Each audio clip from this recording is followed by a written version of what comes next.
right, good lord. Why is it that Twitch, just every time I go to use it, it just randomly decides, oh, you know what, I'm going to make you log in again and just reset all your software. So thanks, Twitch. All right, how you doing, folks? Midweek, you know what that means. Sprite kit time. We're just getting running here, getting set up and getting going.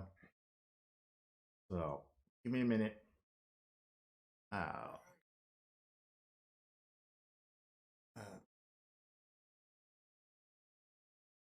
all right, so what are we doing here? Let's see where we left off last time. Hey, my own treachery, how you doing, buddy?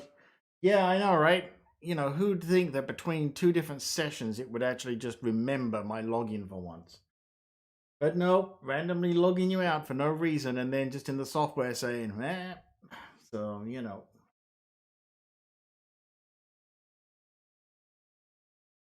All right, here we go. So, this is where we left off last time. We had everything up and running here. Our random, picking up our random planet graphic, but we need to get it choosing a random position. But we have had some contributions this week on the GitHub repo. So before we go any further, let's go over here, see what we got. We're going to pull them all down and hope for the best. So I hope you've all been good.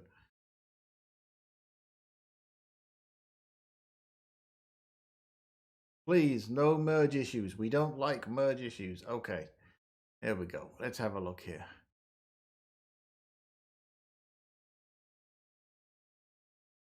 We got a code cleanup branch here with quite a few commits from my own treachery here. Let's see.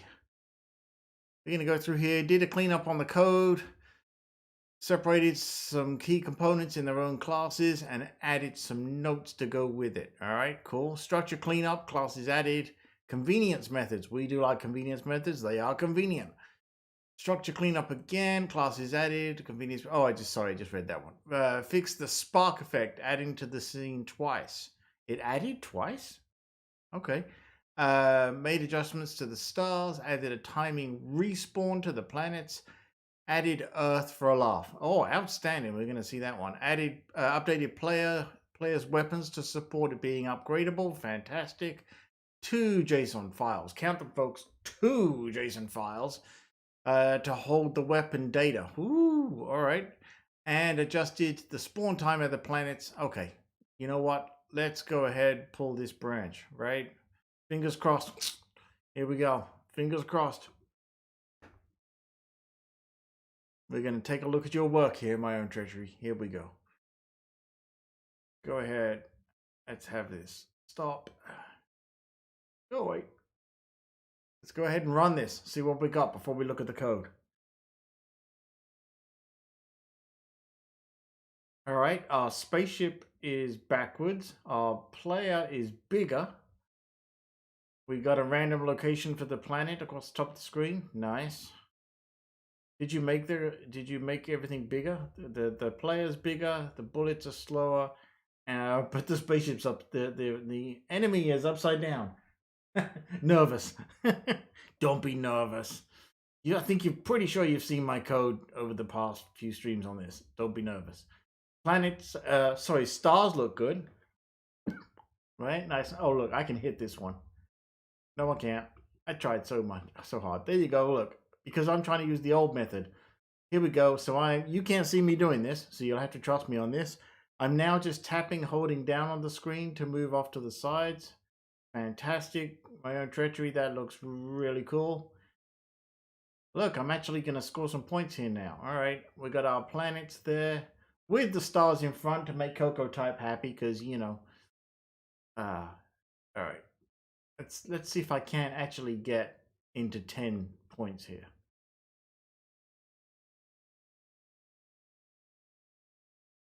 Look at that. Even got the one on the edge. Awesome. Looking good so far. Okay, we got different size planets. Fantastic. I wasn't looking. Was it pulling up different random graphics? I'm waiting to see if the Earth comes up. Let's keep playing till we see the Earth, right? Look at this. We actually have a positive score. We could be just be unlucky here, and it could be pulling the same random graphic every time because of the limited selection we have right now. What do you think? Can I get to 30 points?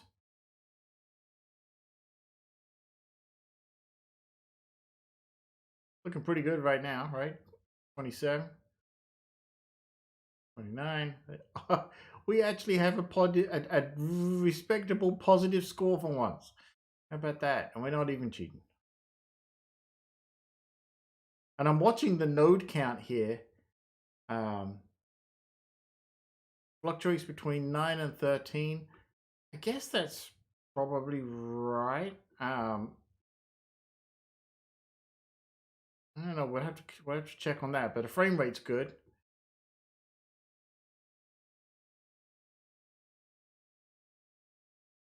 All right, there we go. There's a different random planet. Awesome. Notice how it came in behind the notch. You totally don't see the notch on this. All right, looks good there. Let's pop back over to our code. My own treachery. Good job, buddy. Let's have a look here. So, what have we got? We have a world layer. Let's see what you've done. So, what are you doing? So you must be setting the Z stack levels there, right? And then behind background, yep, okay. All right. Collider type, you've set one up here. All right. And then let's open all of these up. Good there. Nice documentation, by the way. All right, decode the JSON file so we can access all its values inside the weapon type struct. All right. Now, let me have a look here. Did you... Okay. So this would be our rocket, right? Or will be, or laser. Our default weapon. Well, actually, sorry. This would be our default weapon, right? This one would be a second weapon we haven't implemented yet. Is that right? And then enemy types, we've got three. All right, three different types with some different speeds, different points for each one. Okay, very nice. And then this looks like it is a JSON decoder. Awesome. And then we've got our weapon type set up. All right, looks good. And then our enemy type. Very nice. Okay. Let's go. So we've got our very slow star field, which is looking cool. Sorry, stars. Well, actually, we got stars and starfield. So I'm guessing starfield was the original one. Stars is the new one. We'll take a look. We got our little rocket exhaust there, right? Background content is our planet, right? And then, of course, our particle spark. Let's take a look at the assets here. I didn't delete yours. Okay, all right, thank you. Looking into the assets, we have spark and the Boca there. Where's our assets file? There it is there. Okay, in ours we've got these ones and a nice little Earth planet. Looks kind of familiar. I think we've all been there, some of us, right? Because, you know, I'm off planet right now. I'm on my little Swift station up in space, right? You know what, though? I'm going to run. Here's what I'm going to do. I'm going to run this because I really want to see the Earth go by just because it would be awesome, right? All right. And it looks like that graphic is inverted, right? It's upside down. Not sure why the enemy ship is not facing the right way. My guess is you probably missed a rotation on that or something in the refactor, maybe. Have not added laser, just a placeholder. Yep, it's the default. I'm on my own planet. Good for you. I hope it's doing better than the one that I'm usually hanging out on, because that one's not doing so great. Probably missed it. Okay, you know, maybe it's just backing up, right? You know.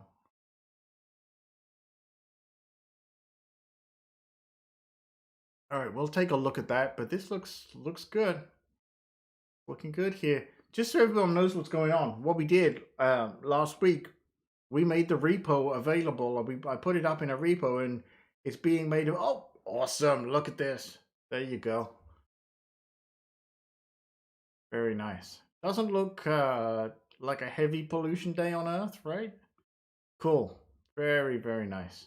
I have to get a screen cap of that and put that out there. Excellent. All right. Yeah, all looking good. So let's go ahead and stop that. Let's take a look at what we got here. So, uh, let's do this. So we're not actually using staff. Oh, sorry. You know what we didn't do? We did not look at the game view controller here, right? I don't think we've actually done anything in that. And let's close up the particle effects. I am looking for game scene. There it is. Okay. All right. So thank you for documenting this. Awesome. Background note for stars. Yep. So you put in the background. Let me find it here. Where did it go?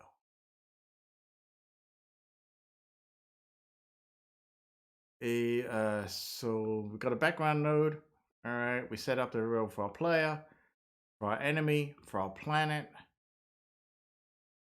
We've got the label for the score. We can do some work there maybe. We've got our did move. We set the physics world to the scene. We add the background node to the scene, right? Yeah, and then if the star field, we're using stars, all right, which is the new one and the better looking one. And so let's do it. Well, let's go ahead and trash Starfield at this point. We're going to go with yours because it's awesome. Move it to the trash. Please don't break. Let me make sure it doesn't break. Fantastic. Okay, good. We've got the advanced simulation time set to 60. Hold on. So let's take a look at that. Do you... Okay, yeah, you're tapping into the particles directly there, right? Is it still using... I don't even know if we can assign our own custom classes to these, but I'm assuming it's just pulling it out of there. Okay, all right. Go back to game scene. We add the star field, we add the player, we add the label, right? And then a lot of this should be familiar to all. Game scene looks so different. It really does, yeah. We've got our game scene file, which is still empty. Great, because we're doing it all in code. Fantastic, keeps us happy. All right, so let's take a look at your notes on here. So we're going to add the player to the game scene, right? The player weapon is defined in a class named player weapon. The player weapon is created and fired from the player class. All right, awesome. The player weapon is periodically called from update current time interval. Oh, okay. So you're triggering the... So that's how we're going to speed. I think that's how you're envisioning speeding up and slowing down the speed of the weapon, I guess, right? It automatically fires the player weapon whenever the node leaves the frame. This is to ensure the node is removed, but yes, before another one is called. We'll need to refactor this once we introduce fire speed. There you go, fire speed and other attributes. Yep. Weapon power-ups and stuff. Yeah, gotcha. Okay, our touch events is... firstly, we're going to make sure that we've got a player, right? If the player's not up and kicking, don't do anything, right? We grab our first touch. We set the location to the touch location on the screen, wherever that may be, right? And if it is, we take the size of the device screen, because remember, we don't want to set to a specific device, so that's good, right? And then if it's less than half, right, then we're going to have it move left. If it's more than half the screen, right, we're naturally going to have it move right. Let's move down here. Touches moved. Touches in touches. So we get the previous location. And then again, left and right of the scene. If the previous location is more than half, right, then stop player moving left is set to false. Player moving right is true. I'm guessing that's so you're basically setting up an option of movement here, right? If user moves fingers past the center of the screen to the left, then player is moving right, player is moving forward. In fact, I didn't check that actually. Let me do that. I'm gonna touch and keep touching. So yeah, so I can drag. What's going on here? You can see I'm dragging my finger. Well, you can't see me doing it because it's down here. But I'm keeping the touch down on my trackpad and dragging, dragging across here, right? And then, it reselects it nicely. Awesome. Touch is ended, then we turn it off, right? And then we've got our update cycle here. We're checking the position, we're taking into account the speed, and then we're, real-time animation, moving it across as it were. Same for the other direction. And then we've got some node cleanup. Let's take a look at this. I'm using here. Nope, I'm up to speed on chat. All right. A lot of work put in there over the past few days from my own treachery. Good stuff. Thank you for that. If player weapon frame size yep, is at least if player weapon is at least halfway on the screen, right? And then if it's no longer visible, then we're going to want to remove it, which we do. If there are any player weapon objects on the screen, then if there aren't any, create a new instance, right? Group all objects in the game scene and separate the enemy object into a constant. All right, so we are going in, pulling out and targeting the enemies is being set to the enemy object.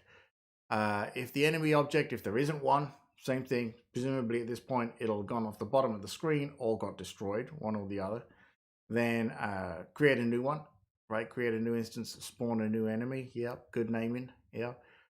Planet objects, group all objects. Is that the same one? Hang on. Group all objects in the game scene and separate the planet object into a constant. Oh, okay. All right. So same thing. If the planet goes off the bottom of the screen, kill it off. Wait some spawn time, and then go back, choose a random number between 0 and 99. If it's equal to 0, then spawn a planet. Okay, are you using that as your, let's think, how are you, so why that way? Still working on the planet spawn time. Some it takes a long time, others it doesn't. Right, well, you would want it to be random, right? So let me make sure I'm understanding here. So you changed it so you pick a number between 0 and 999. If it's 0, then you spawn a new instance, otherwise you don't. How does that play in with the planet last spawn time? I'm not sure I'm understanding that part. We'll take a look at that, and presumably that's over in the planet code, right? We'll take a look at that. Am I understanding what you did there correctly? Little Earth, yay. Oh, you know what? Hang on, let's get some points here because we don't want to end up with a score worse than last week, right?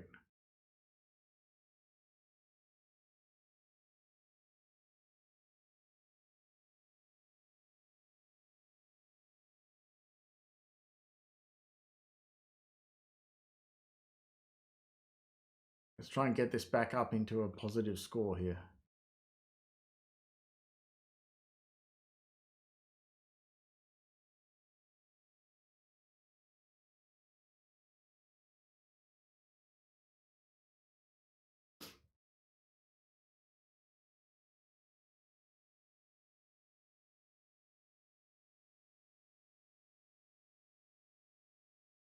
Of course, getting a positive score means I've actually got to hit the darn thing, right?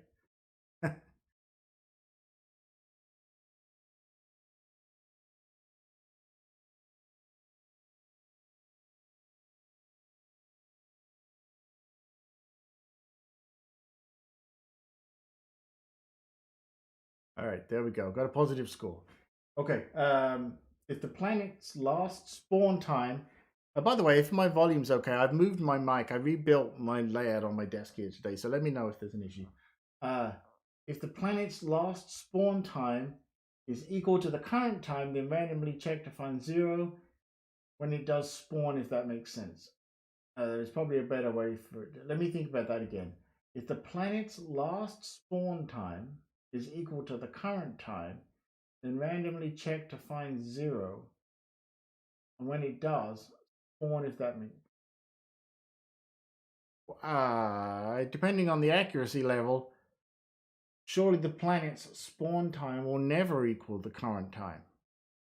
That would be an almost impossibility, right? Assuming you're talking about checking against actual time. Is that what you're talking about? Let's take a look. Let's go over to let's go over to our, what did you put that in? Presumably our planet class, right?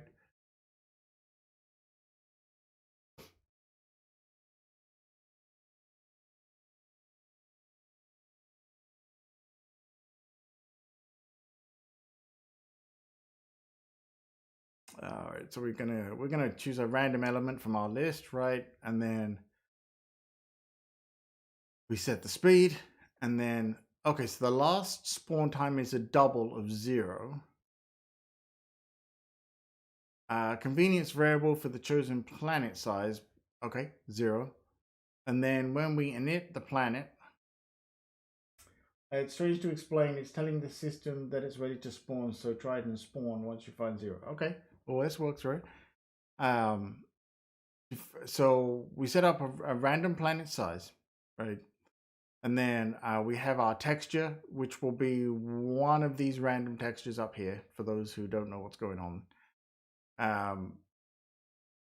Texture size, you're scaling to the size of the planet. All right, because that'll be coming to play when we have like the Earth image. Got that? Yeah. And then we got our required init there. Planet setup and actions. All right, so when we spawn the planet, we've got a random X position. Yep. Top of the, yep. We get the top position, right, from our device size, screen size. And then we set the Z position to be the world layer behind background. All right, set the raw value, adjust the scale, and then we add it to the scene. When we add it to the scene, we configure the movement. Oh, nice. I like the breakout of that. Yeah. Oh, interesting. So you're using a Bezier path. All right. The straight and curved line segments. Yep, that you can render in your custom views. You want to start wobbling the planets? Is that, yeah. Appends a straight line to the path. Yep. Great. So we're basically drawing a straight line that will be the path for the graphic instead of it just moving down the screen, which is the way I had it set last week. And then we tell it, that's added to an SK action sequence. Very nice. And then we tell it to run the sequence. Okay, so hold on. Yeah. So when it's run the sequence, at the end of that, like we had before, it's going to look slightly different here, but it's basically the same thing. At the end of it, when it's run the sequence, it's going to disappear, right? Or it gets to the bottom of the bottom of the screen. It's going to disappear. And then we trigger a random time, a random wait period, randomly generate another planet. All right. Yeah, could do. Yeah, right. I don't know. Maybe because the interesting thing there may be, we may have a scenario where we want to have something happen on the level, right? Maybe there's like a random bad luck generator, and instead of picking up a power up, you pick up some kind of bad luck thing that may wobble the screen, right? To make it harder, shake the screen, or I don't know, like destabilization of the ship, and then we can simulate that by moving the background graphics, right? Like the planets and so on. Or it may be that we want to have something like, I don't know, some random space event, like an exploding planet or something, or something along those lines, and yes, then we might want more than a straight line. So it's nice to have the option to explore that if we want to, right? Sounds like a good fun idea, doesn't it? Yeah. I mean, I think if you're going to have power ups, there should also be penalties, right? So, outstanding work, buddy. Outstanding. Very nicely done. And thank you for all the documentation. I think that's going to help everybody, who comes in at a later stage maybe on this to understand what's going on here. So nicely done. What I want to take a look at here is the enemy type. So, no, sorry, hang on. The enemy one here. And I see we've got an enemy weapon. Nice. Like where you're going with that. What I'm looking, actually, maybe it was a JSON file. Yeah, enemy types. Because I think I noticed. So am I right in thinking that at the moment, none of this is coming into play, right? So for example, we're still only getting 1 point per kill. So these point values are not in play yet. Is that accurate? I've not done anything with the enemy weapon types yet. Gotcha. Okay. All right. So let's think about this. What do we want to play with today? One thing I was thinking of doing, and I didn't get as much time today as I was hoping before the stream. I was going to render out a 2D graphic version from the Blender file for the spacecraft. Let me see if I can bring up Blender here without killing my system. Should be okay. Hang on. Let me. Oh, hang on. I gotta unplug some stuff and plug some stuff. Give me 1 second.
All right. My screen configuration is set up weirdly. I unplugged all my screens earlier, plugged them back in, and things are going weird. Uh, uh,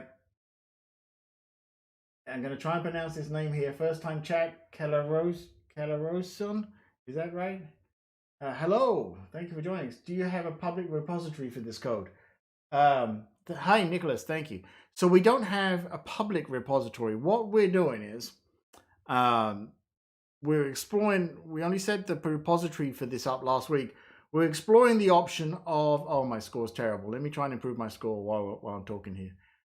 We're exploring the option of making the repository available to those that come and join the stream and come to the chat and contribute, and then opening it up to folks that way rather than just making it available for everyone. And that's something that we're working on at the moment. So it's a very recent change that we did from last week. Up until last week, there really wasn't a repo for this other than my local repo. And then last week we opened it up for, say, contributions from folks on the stream. So that is something we're working to do for those that contribute to the project and contribute to the stream. That's what we want to do. We want to open it up so it's kind of a community within the stream, but not available to just everybody on the internet who wants to take it and run with it. Does that make sense?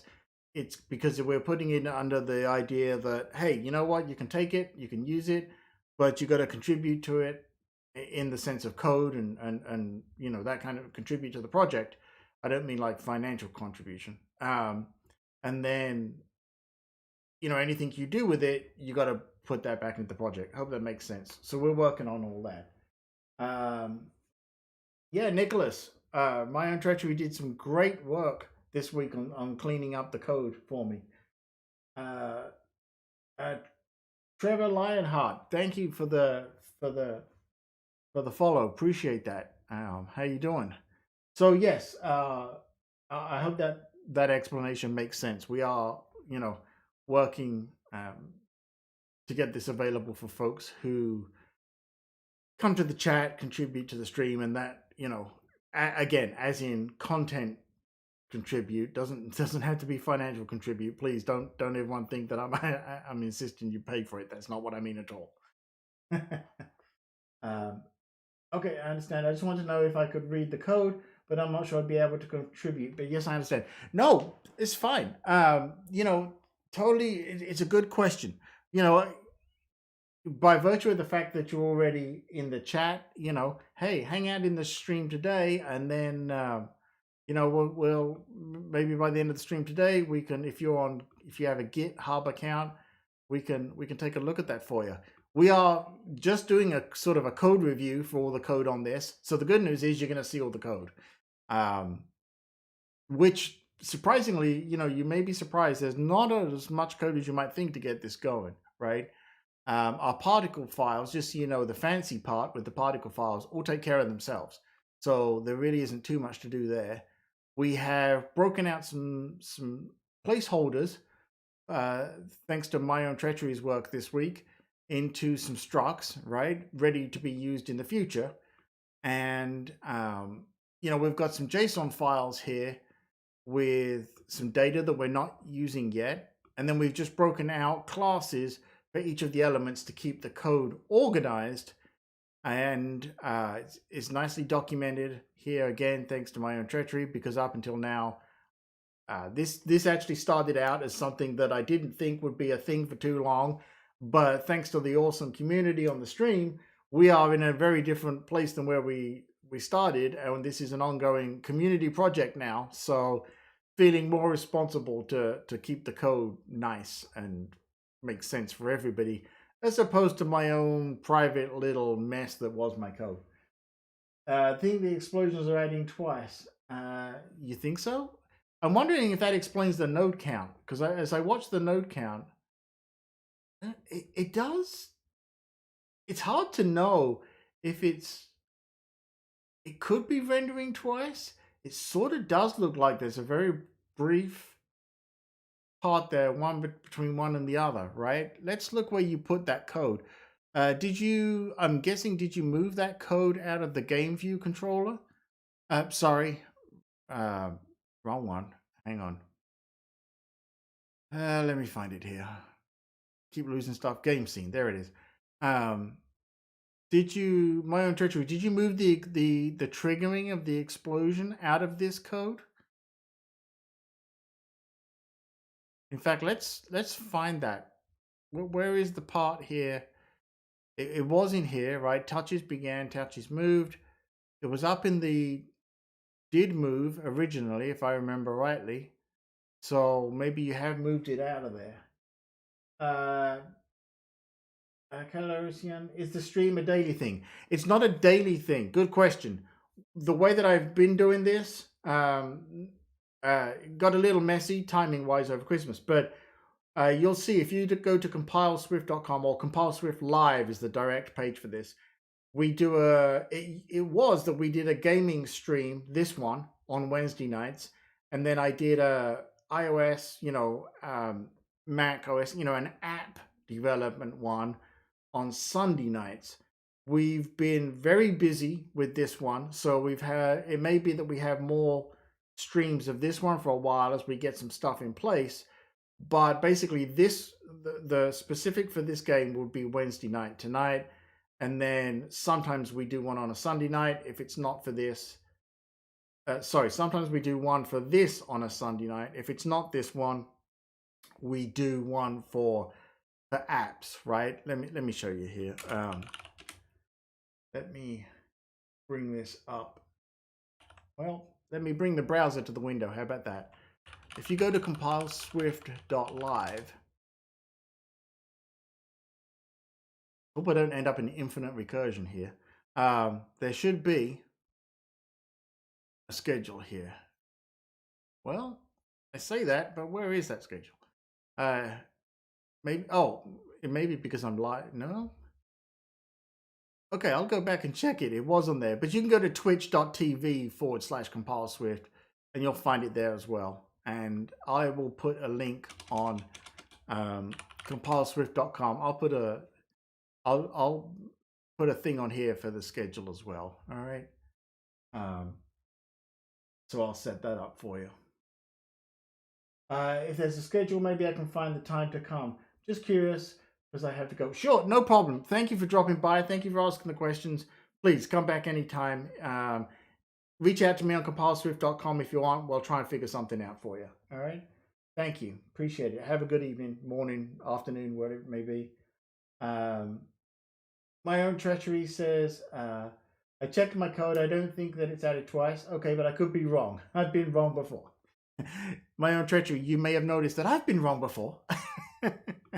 Sorry, did you say where you put the code for that? Let me have a look here. Oh, did begin. Sorry. Okay. So you do have it in here? You know, I should just use the convenience of this, shouldn't I? Did begin. There it is. Okay. Oh, yeah, of course. Yeah. Sorry. All right.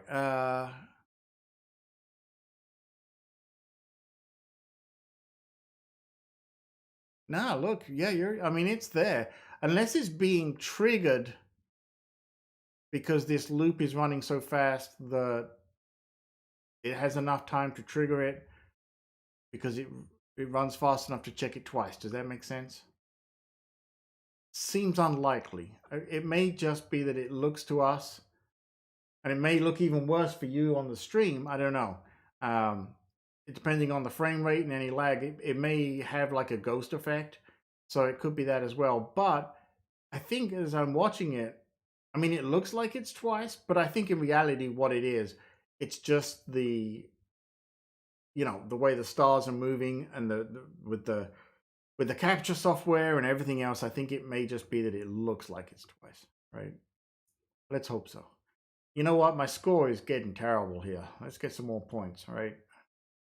Boy, we got to get that auto player power up running here so my score doesn't suck. All right.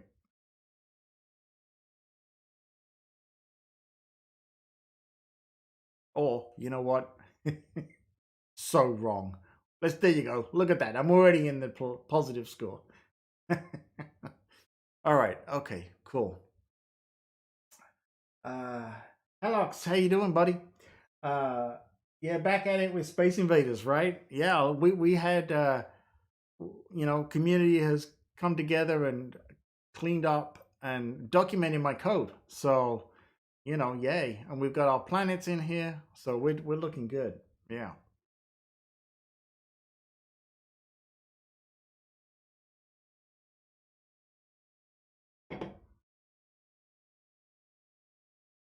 All right. Let's see here. I've forgotten what we said we were going to look at. Oh, yeah. So why don't we do this? How about we explore? I don't think there's anything in particular we need to look at here, my own treachery, unless there's something that concerns you from what you've done. But what I'm thinking is we could, start looking at, hey, the values that we have here for the enemy types. Enemy types here, and actually getting the correct amount of points. That we could start there, right? Get the points for the actual enemy. If you go into weapon types JSON and change impulse speed to 10, it'll shoot faster. Well, that's the way it's supposed to work, right? Oh, you mean for my score? Well, you know what? What happens if you change it to 20? I'm wondering what I can do to get... Oh, Lord. Yeah, look. See, this is going to be so much easier. Now, interesting situation here, though, right? Because it feels weird now because of the speed that it's moving and the frame rates. It almost feels a little kind of jerky. Now, one thing to notice though, and you can't tell, but I can tell here when I click and tap to move, you get a very slight, everything slightly drags down, right? I don't know if you're picking that up on the stream, but if you watch the rocket and the spaceship and even the planet, when I click and drag, um, you can see at the bottom, it doesn't look like much, right? It still says 60 frames per second, but there is, it may just be the simulator, but there is a just picking up on a slight, man, we are getting a good score. um, you know, just getting a slight uh, lag there in the frame. All right, let's go back to 2. It's only fair. It does drag a little. Okay, right. You saw it as well. When was you running it on a device or was you running it in the simulator? I don't have my phone to hand because I'm wondering if maybe it's just the simulator. I mean, at this point, you know, optimization is not something we have to necessarily worry about right now. And let's face it, that was pretty damn fast, wasn't it? But the good thing is you are using the impulse speed there. So on the enemy types where we get the points, right? iPhone 12 Pro Max doesn't lag. Okay. I got the 12. Well, wait, where's my phone? Give me 1 second. Let me grab my phone.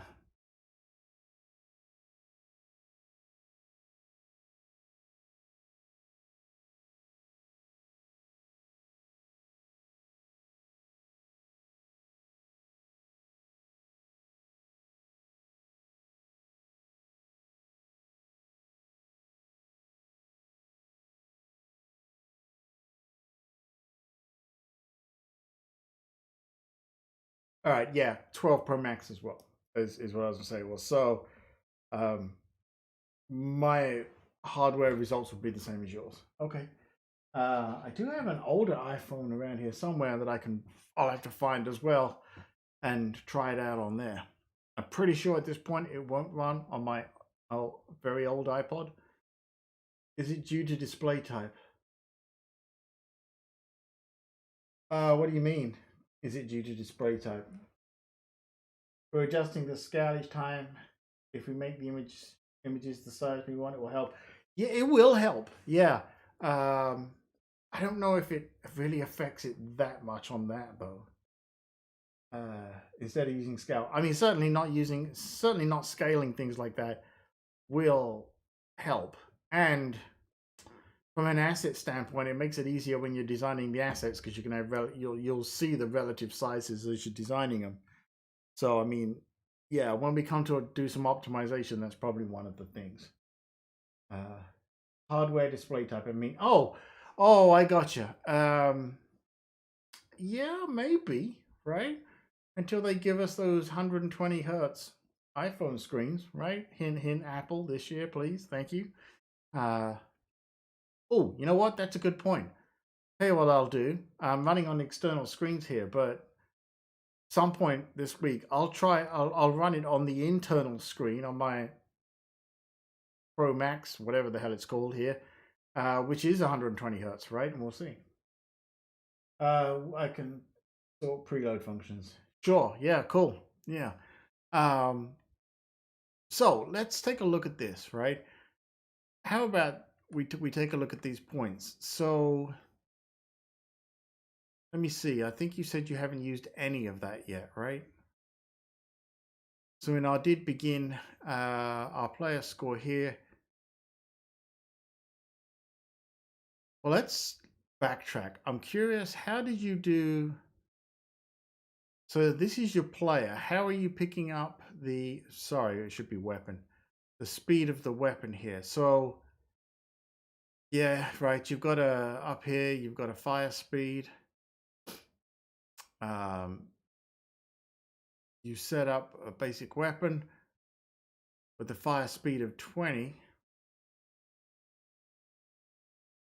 You've only used weapon types, have not set up enemy types yet. Ignore that. delete that. Okay, right. But what I wanted to see was the way that you implemented it here, right? So you've got your you've got your basic weapon here, right, of 20. So I mean, actually, none of this. I think what you say when you're saying ignore that, you mean none of this matters, right? Because you're setting it here, right?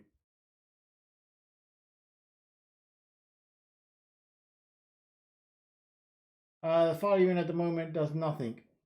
You forgot. Oh, okay. Well, hold on then. If that doesn't do anything, let's drop that. Somewhere, though, you are reading the speed, right, of the weapon because we set it. And it. Or are you saying that you're just using it in here? Player class, yeah.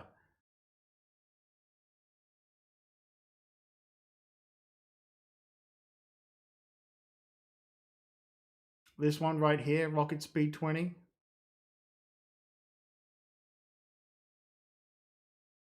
Player weapon node file. The player weapon node file.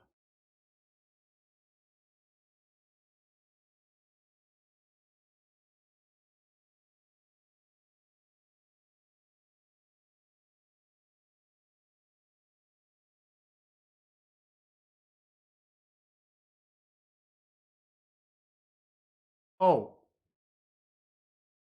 wait.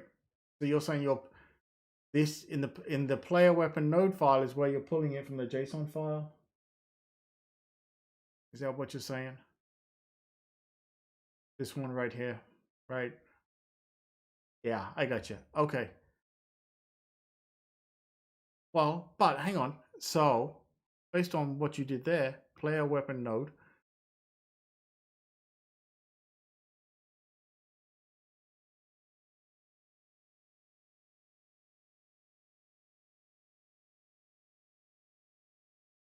Let me just copy that. Okay. Over here in oh boy, enemy types. You've not you've not implemented any of this yet either, right? You're not pulling anything from this file, not even for just like one enemy is my guess.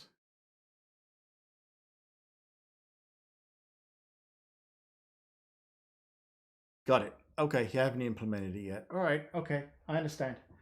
Okay, so looking at the way you've done it here, though, which is nice and clean.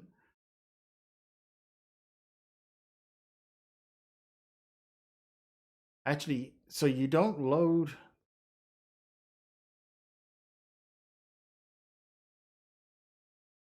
Hang on, I may have opened up the wrong file again. Yeah, I did. Player weapon node. Okay, so in player weapon node, you're directly accessing this file and going in and using the decode. You're using this one here. Are you using this decoder though? Or is this something that's not in play?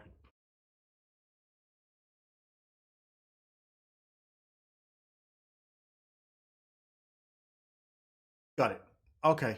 All right. Because I was going to say it looked like you was loading it in real time as opposed to like when the app fires up and loads configuration. Is that am I interpreting you what you did here correctly? So when the player weapon node gets set up, you're actually tapping directly into that JSON file. It's not loaded and stored anywhere at this time. You're just going in directly, pulling out that value, right? So and setting it that way. Is that am I yeah. Okay. No, I get that it's not ideal, but I get what you're saying.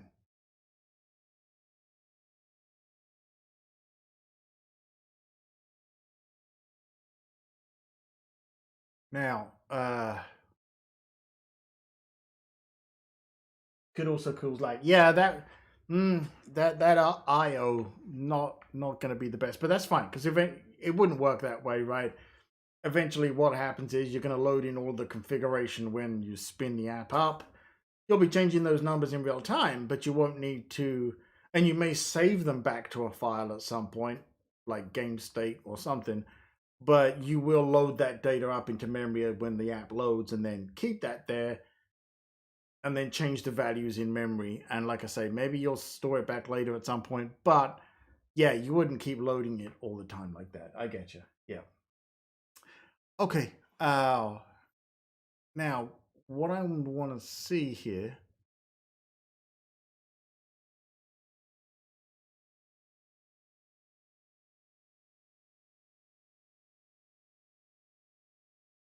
We go to our game scene, right?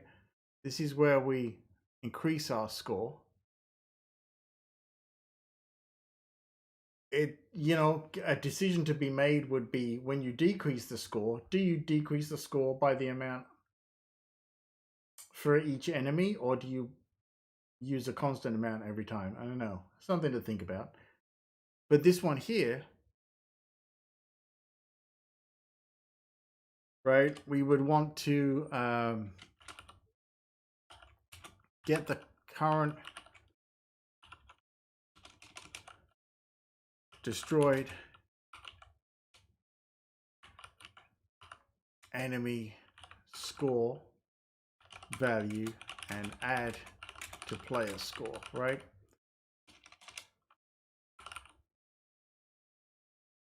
And we can't do that. Well, we could do it on a persistent thing, but we can't do that right now until we have a way to randomly pick our enemy and then identify that enemy, right? Because right now it would, if we set it to 1, it's always going to be the same anyway, which is the same as setting this hard-coded value here, which, we could do that, but it would make sense that we would really do this properly at this point. Spelling is bad again today. Yeah, it's only 1R. And it's not Talk Like a Pirate Day, so it doesn't matter. That's the day when your R's count, right? Yeah. Okay, so what we want to do here is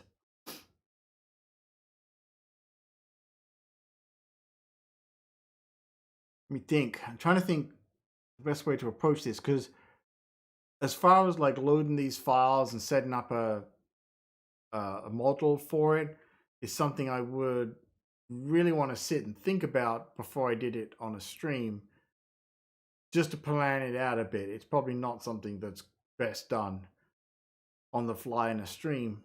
But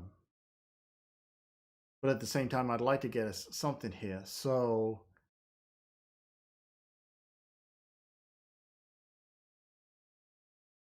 I mean, what we can do for today is go back to our game scene here, right? We could just do enemy score equal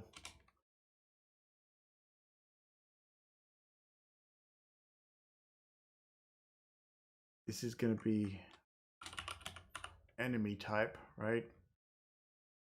And it's going to come in from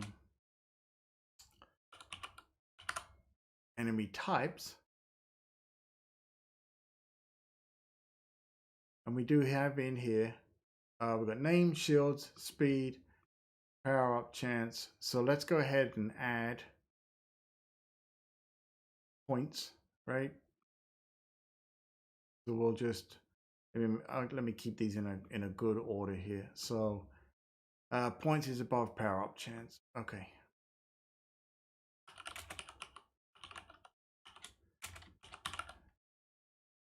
Okay. We've got that in there. I know you haven't implemented it yet, but let's put that in there. Go back over to game scene. Part of the reason I haven't done one yet needs thinking about. Yeah. But we could, for now, maybe implement it the same way as the player weapon. Yeah, I mean, that's what I was thinking. Right? Is we could just for the sake of it today say, okay, for the enemy score, let's just go get the first enemy score and just see it add. I think it was 20, right? Let's just see it add the 20, right? Let's put a breakpoint there. All right, what didn't it like? What didn't it like? Cannot convert value of energy to expenditure. Oh, okay, you know what? Yeah.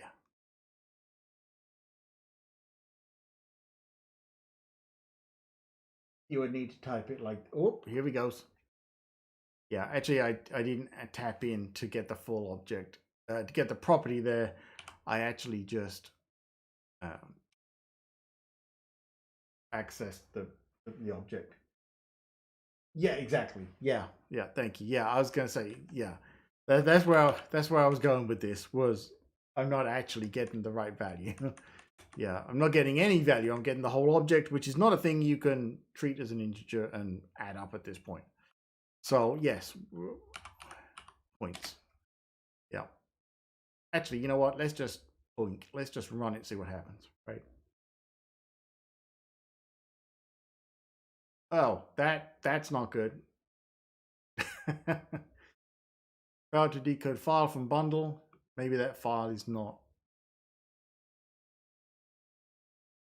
Well, it's in the target.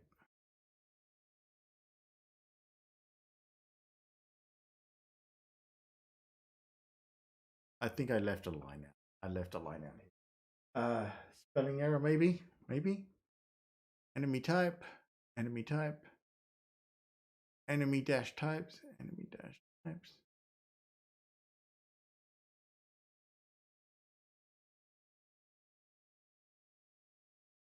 No, I think the problem is that it's going to try and find the file, and it's not. Right? If we go back, so where we have this one. Well, actually, it's a static one there, right? The struct has to match the JSON file 100%. Did I not match it? Let's grab one.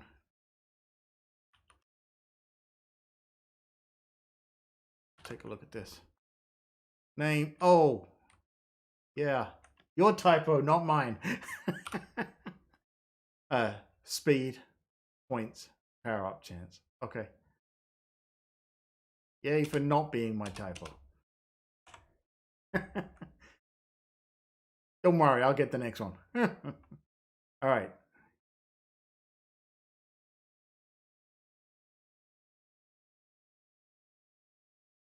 Fabulous. Okay, you know what? Let's make it a little more interesting, though.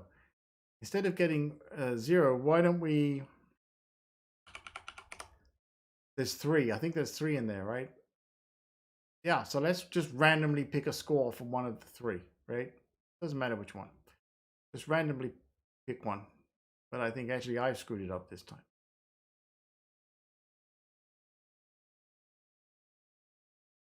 Oh. Sorry, that was my bad. Let's do...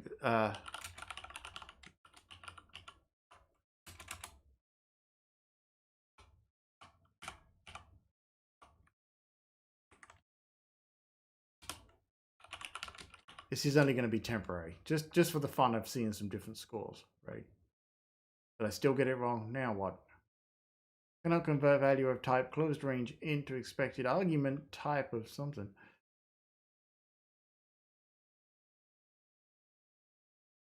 Hmm?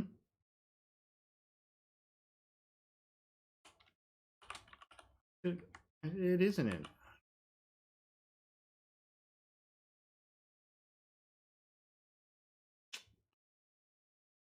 What?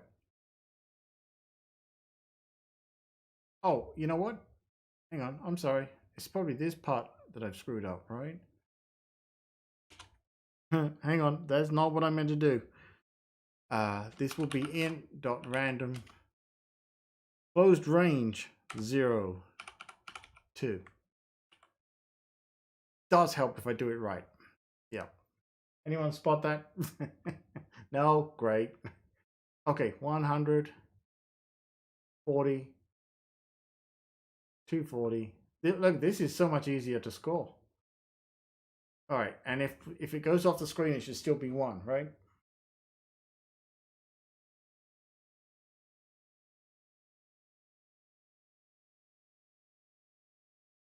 Suddenly feels a whole lot harder to lose this game, doesn't it?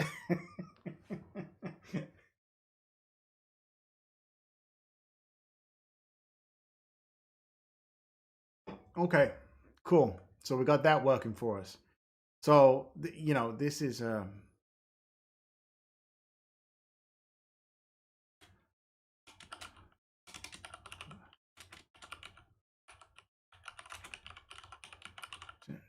temporary implementation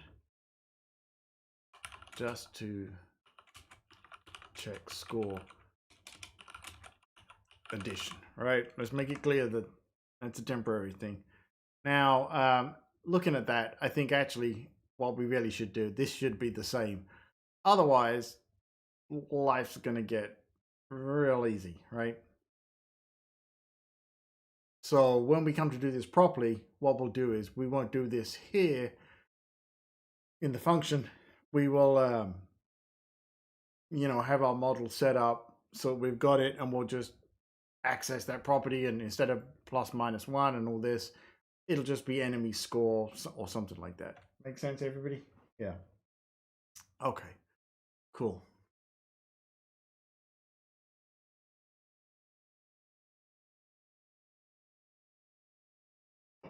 So I think that that's what I'm going to do this week. I'm going to, I think that's what I'm going to do. I'll look at between now and our next getting together, which probably will be Sunday. I'm going to take this enemy type here, right? And these enemy types and set up something to work with this.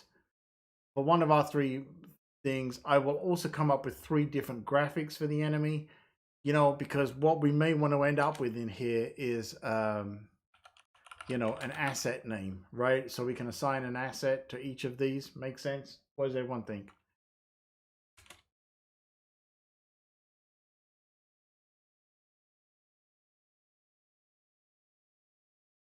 Which my current asset name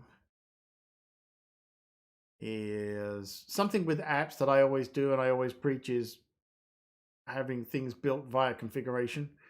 So you'll see me do a lot of that. So it's just, we just called it attacker right now, right? And we'll change this. Oh, did I lose a graphics file? Did I lose a file? Okay. No. And then in the future we will, this way we can set them up in each of the files. We just have to have the asset in there and it's good to go. We can use the name to call an asset. Use them. You're talking about doing it this way so that the name enemy1 is the asset name. We could, but I'm not sure if that's going to be the best approach because that ties us to the asset name and the name of it being the same, right? Reason I'm saying that is the scenario you may want to use the same asset twice, but you may want to have 2 different names. Like the name of one of them may be some boss enemy, right? But you may want to use a graphic for, an existing asset. Having them separate like this gives us that option to be independent. Whereas if we do it the same as the name, there's nothing wrong with that, but we're then strictly typed to it. Does that make sense? Right? Not saying it would happen, but it's something to think about.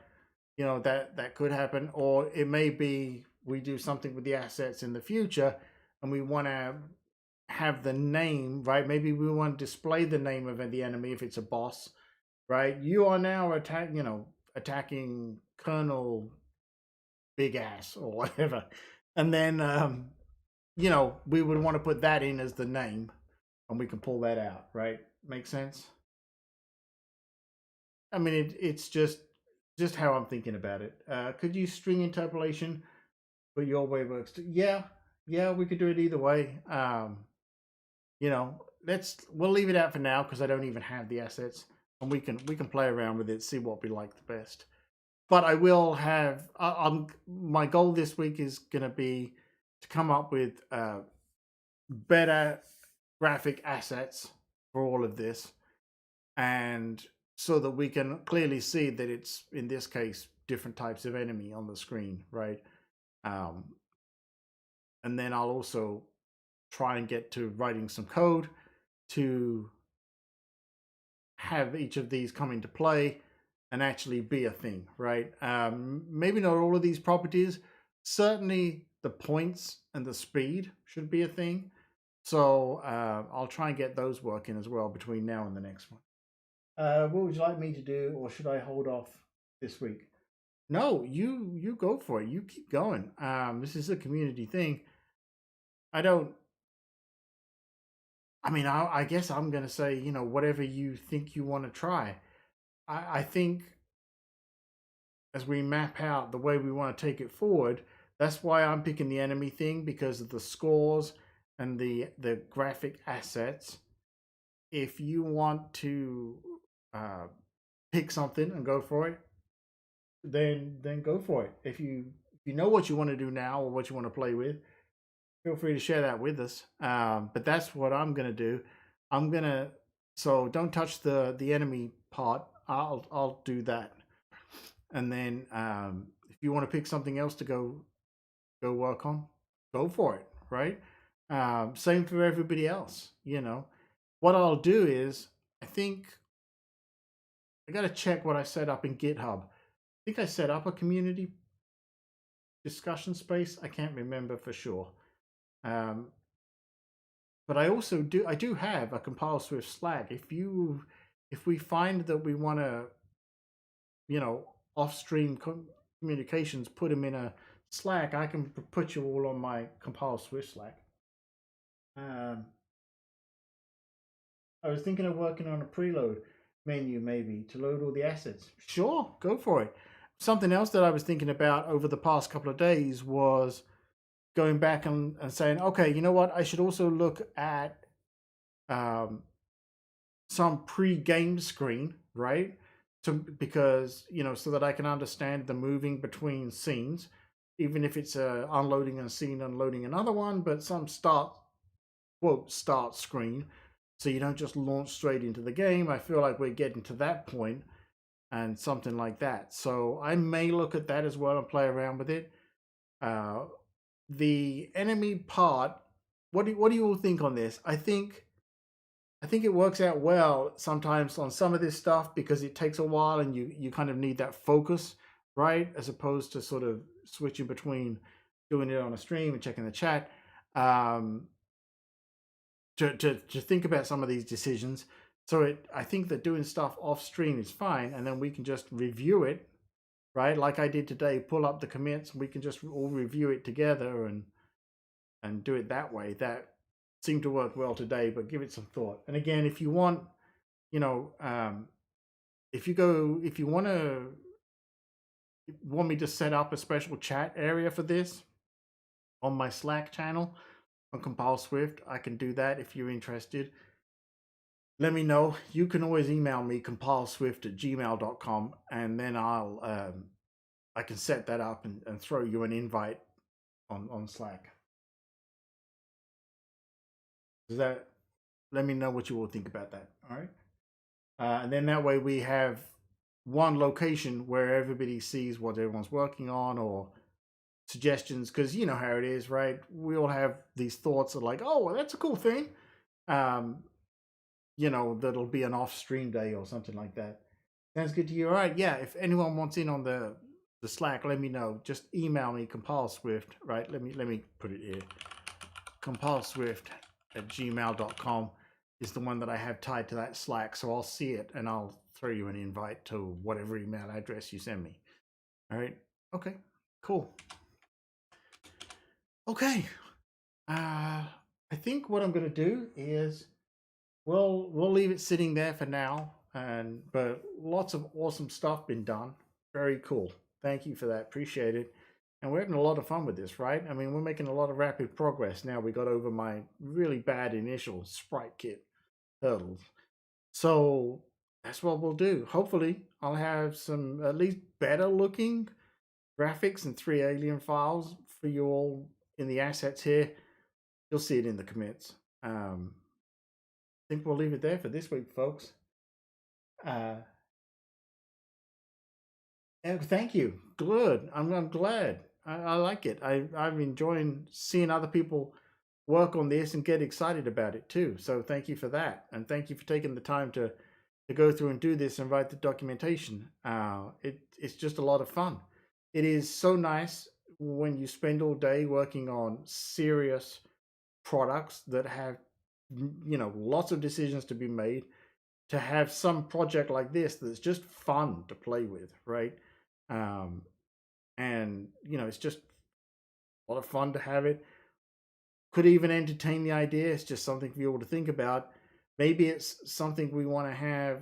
If nobody feels microphone shy, um, you're more than welcome to come up on some of the Compile Swift podcast episodes. Maybe we have a regular thing where we update the community and we can sit and talk on a podcast together about the decisions that we've made and where we think it's going and everything else. That might be a fun thing if you're not feeling microphone shy. But if you are, I get it. I understand. But I think what I might do is start putting some updates in the podcast to also generate buzz and maybe see if more people want to take part in this. Yeah, absolutely. All right, awesome. Maybe let's do it. I'll look into setting some stuff up, and then we can do that. I'll set it up, and we can schedule something and record a podcast episode.